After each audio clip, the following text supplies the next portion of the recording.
ሰላም ሰላም ውድና የተከበራችሁ ቤተሰቦች እንዴት አላችሁ? ሰላም ናችሁ ወይ? እኔ ያለው እግዚአብሔር የተመሰገነ ይሁን። በዛሬው ቪዲዮዬ እንጀራ ፍርፍር እንሰራለን ማለት ነው። ቀለል ያለች እንጀራ ፍርፍር። እዚህ ጋር ምን ግብአቶች አዘጋጅቻለሁ መሰላችሁ? ቲማቲም፣ ሽንኩርት፣ ቅመማ ቅመሞች እና እንዲሁም እንጀራ ቆርጫለሁ ማለት ነው። ያው እዚህ ጋር መጥበሻዬን አዘጋጅቻለሁኝ። ዘይቴን መጀመሪያ አግላለሁ ማለት ነው። በነገራችን ላይ ይሄ ዘይት በጣም ነው የሚጠላው። የሚገርማችሁ እንደዚህ ካደረኩት በኋላ ላይ አጥልየዋለሁ ማለት ትችላላችሁ። እና በጣም በዝቶብኝ ማለት ነው። ሳየው ትንሽ ነበር መሰለኝ። ያው ፍርፍር ነው እንዲጣፍጥ ብዬ ማለት ነው። እና ቀንሼዋለሁ ማለት ነው በኋላ ላይ። እና ለማንኛውም ፍርፍር ነው የሰራሁት ዛሬ። አብራችሁን ቆዩ። ቪዲዮውን እስከ መጨረሻው እንድትከታተሉ በአክብሮት ጠይቃለሁ። በአጋጣሚ አዲሶች ጎራ ያላችሁ ካላችሁ ሰብስክራይብ ላይ ኮሜንት እያደረጋችሁ አብራችሁን ቆዩ። አብራችሁን ያላችሁ ቤተሰቦቼ ደግሞ ቪዲዮውን ላይክ በማድረግ ጀምሩት። እንዲሁም እንደ ሁሉ አስተያየታችሁ አይለኝ እላለሁኝ። አብራችሁን ቆዩ። አመሰግናለሁ በጣም።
እንግዲህ ቤተሰቦቼ የዛሬ ቪዲዮ ይህን ይመስል ነበረ።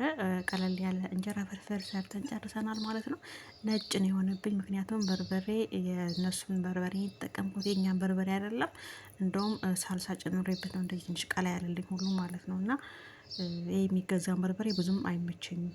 እኔ ከአገር ቤት ማዘር አዘጋጅታ ወይም የሆነ ቤተሰብ አዘጋጅቶ ካላኩልኝ በስተቀር እንደዚህ አልገዛም ሱቅ ላይ እና ለዛ ዝም ብዬ የዚህን ሀገር የተጠቀምኩት ማለት ነው እና ለዛ ነው። ግን ደህና ነው፣ አሪፍ ነው፣ እግዚአብሔር ይመስገን። ለአምሮት በጣም ይሆናል ማለት ነው። እየሰራችሁ ተመገቡላችኋለሁ።